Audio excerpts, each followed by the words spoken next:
ఈ మధ్య కాలంలో టికెట్ రేట్స్ గురించి జనరల్ గా ప్రతి సినిమాకి ముందు ఒక కైండ్ ఆఫ్ డిస్కషన్ జరుగుతుంది. కొన్నిసార్లు ఫ్యాన్స్ కి ఒక రకమైన యూనో ఇన్కన్వీనియన్స్ కూడా వస్తుంది. ఇలాంటి సందర్భాల్లో ఐ థింక్ ఇద్దరు ప్రొడ్యూసర్స్ ఇక్కడే ఉన్నారు కాబట్టి మన శంకర వరప్రసాద్ గారు పండుకొస్తున్నారు కి ఆడియన్స్ కి టికెట్స్ ఎలా అందుబాటులో ఉండబోతున్నాయి, ప్రైసెస్ గురించి కూడా ఒక్కసారి మీ మాటల్లో చెప్పేస్తే మాకు క్లారిటీ వస్తుంది. టికెట్ ప్రైజెస్ లాస్ట్ ఇయర్ ఏదైతే సంక్రాంతి సినిమాలు ఉన్నాయో ఆంధ్రాలో అదే ఉన్నాయండి. మనం సపరేట్గా పెంచింది ఏం లేదు. తెలంగాణకు వస్తే డెఫినెట్గా అఫోర్డబుల్ ప్రైజెస్ పెట్టాం, కానీ ఏది మన ఆడియన్స్ మీద భారం అయ్యే ప్రైజ్ అయితే ఏం పెట్టలేదు.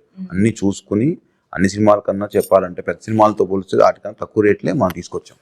సో ఎక్కడ ఎవరికి ఆ ఇబ్బంది అనేది రాదు. No fancy prizes, audience rates.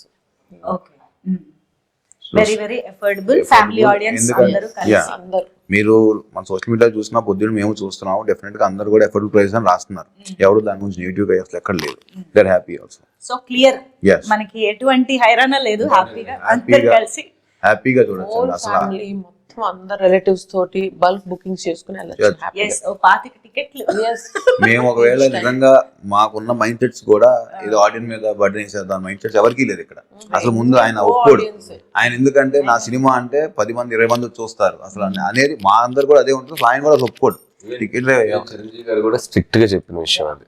అస్సలు ఈసారి మాత్రం మీరు ఎటువంటి, ఎందుకంటే ఈ సినిమా ఫ్యామిలీస్ ఎక్కువ వచ్చి చూడాలి. Ticket prices don't cross the limits. What is the reasonable, ఆ రీజనబుల్ పెట్టండి అని మరీ చెప్పారు. అందుకనే మన పాత సంక్రాంతితో పోలిస్తే అయ్యే పెట్టాం.